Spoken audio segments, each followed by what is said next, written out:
Welcome to a presentation using Actian DataConnect for data integration. Today we're going to be focusing on data quality and validation. My name is Craven from Cumulus Technologies.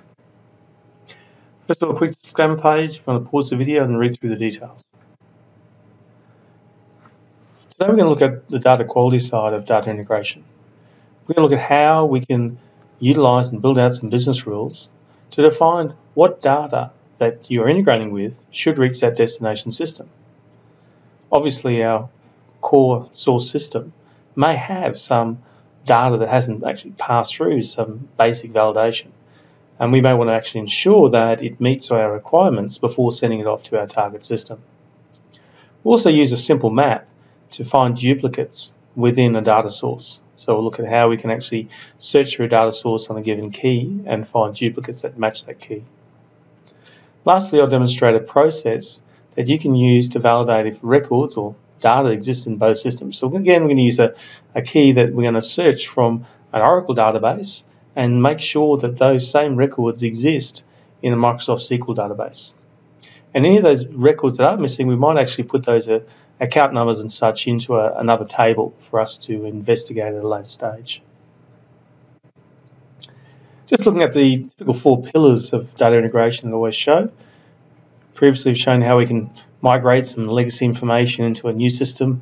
Typical organisations are always upgrading or going to some new system, and migration is always a common business need. Where the majority of our work comes from is around integrating systems. With the introduction of all these new cloud-based applications, a lot of organisations still need to get their accounting information or information about the accounts into their new sales system so that the sales reps can actually see what the current spend is or what the previous spend was around this time of year. Today we're going to focus on validation and cleansing and how we can actually utilise the Actian DataConnect product to perform that as part of an integration. Also, we'll show you later on in another presentation on how we can use the Actian DataConnect to exchange information with partners, clients, and other organisations that we have to deal with, whether government bodies or statutory organisations. With Actian DataConnect, we can actually work in a whole myriad of different ways. We can be a pure cloud play. In other words, we could do cloud-to-cloud integration without an installation of any software anywhere on your premise. Alternatively, we can actually install an agent, so it's sitting right beside that SAP system here you see in the corner, and it's going to allow us to connect into that SAP system and send some information up to one of our cloud-based applications. And typically, we may want to move some data between systems. We may have some legacy data in our DB2 and move it into the new SAP system, or even move some data off to a new marketing system or something like that. As I said before, most of the times, though, you typically want to be connecting all these different systems together. And we have both, cloud-based and an on-premise-based solution. So if you do want to have it sitting behind your firewall next to these systems here, that you can. And what we're going to focus on today is around how you can master information, how you can ensure that the data that you're working with is going to meet your business needs, that the data is actually passing through these business rules so that it actually meets the expectations the business set in early stages of the actual design of the project. So we're going to just jump straight across into the Actian DataConnect product, and I'm going to show a process here. Now, I've just disabled this reset data step because I've already run that. And we're going to connect onto a table that's been populated with a bunch of orders. And we're going to run through a validation process. And then with the valid orders, we're going to push it to one path. And the orders that have failed or not valid, we're going to do something else with. In our particular case here, we're just going to update the Oracle table with a simple flag on the actual validate field. So here we've got this validated, and it'll either be a 1 for yes, it's valid, or a -1 that's not valid. We can see here that there may be some information that there's no email address here and things like that. So let's have a look at these business rules. So let's open up the business rules within DataConnect, and we'll see that we've got a few rules and some simple ones that we've defined. We're keeping it simple to start with. So state field is not blank. we want to actually see if the orders are over 170. We've defined a business rule that we accept only orders above $170. So we're going to have to take the order amount, convert it to a decimal, and then check to see whether it's greater than that. We're going to validate an email address, make sure they pass us a particularly valid email address. And we're doing this through a regular expression. And you can see here I've just copied and pasted a regular expression I found on the internet. Lastly, we want to make sure the date is a valid date. Obviously we don't want to accept dates that are the 30th of February because obviously that does not exist. So we're going to actually pass it to a date. And if it's a valid date, it'll have a valid date in it. If it's not a valid date, it'll be null. So we're going to do a test after that the date is null. So they're the basics of the data validations that we're going to be doing today. And of course, we'll update the valid orders with a 1 and invalid orders with a -0. So let's just run this process. And we'll see here that part of running the process is that we're going to look at the log to see what actually happens. And first thing it's going to do is actually start up the process, launch it off into the server itself. It's found there's 100 records that we're going to work with. It's performing the validation on those records now. And as part of those 100 records, we'll see that it actually found 80 that passed the validation and 20 here that failed the validation. So let's go have a look at that Oracle table. And we might just want to run our query again. And now we can see that we've got some valid orders here and some invalid orders. So we've got a -1 against here. So we've got some invalid dates. We've got some further invalid email addresses down below and some blank email addresses down below.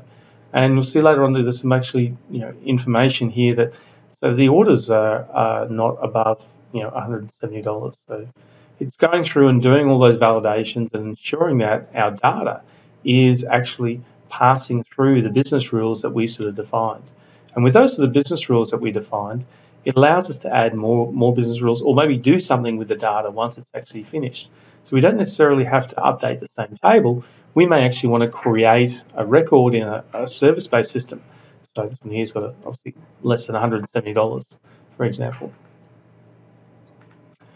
Okay, the next one I'll show you through is a simple map, which is about finding duplicate records. So it's looking through a source table, and in that source table, based on a certain key, it's going to do a lookup on itself and to see if that key exists. And if it doesn't exist, fantastic, it's unique. If it does exist, then obviously we're going to send it off to another system. So if it exists, it's going to send it off to this target. If it doesn't exist, then it's going to actually send it off to this following target. So we're going to run this process through now. And part of this process we're going to show you now is that when you run a map, it's connected into the source and also the two targets we've got defined. So we can actually then go and browse those targets. We have a look here at our target 1, and this has got a list of all our good sort of orders and good accounts, which is great. And this hasn't obviously passed the validation just to see whether they're unique or not. And our second target, we've actually got the list of all the duplicate records. So here are all the duplicates, and there's 16 of those that it's found in the source system. We could actually even go through a larger data browser by launching on the browse button after it connects, and that's going to allow us not just to look at that particular table or query that we have, but we could also scroll down further into those records and go into the next page, the last page, and flick through all the orders if you wanted to, and do some basic searching, things like that, which is pretty neat. Lastly, the last demo I'm going to show you is that we're going to check to see whether orders exist in two different systems. So basically here we've got a map that is connecting into a Oracle table, and it's doing a lookup on a SQL table to see if the orders exist. Now, if the orders exist, that's fine, but if it doesn't exist, we're going to write off some data into a temporary table here. So we're doing a lookup here. So here's the lookup we're performing on the source Oracle to the lookup to the SQL system. Once we've done the lookup, it's actually going to connect onto the missing orders. So we're going to run this now, and then we're going to show you another way that we can look at data rather than go through the SQL Developer or Microsoft SQL Studio or anything like Management Studio or anything like that. we'll actually just open up one of the data sets and view the data again. So there we go. So it's sent the data off. So we'll actually have a look at this target data and open it up. And it's just going to ask us to connect into our SQL database, which we've got all the information entered in. And here's our missing orders table. So we'll establish a connection to it. And we'll be able to view the data of all the missing orders, which are all the account numbers that are missing. So again, we've only 5 transactions that are missing, but we could have actually sent this off to another system we want to. In our case, we've just published it to a SQL database.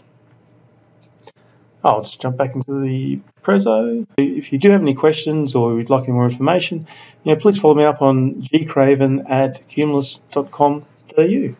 Thank you very much for your time.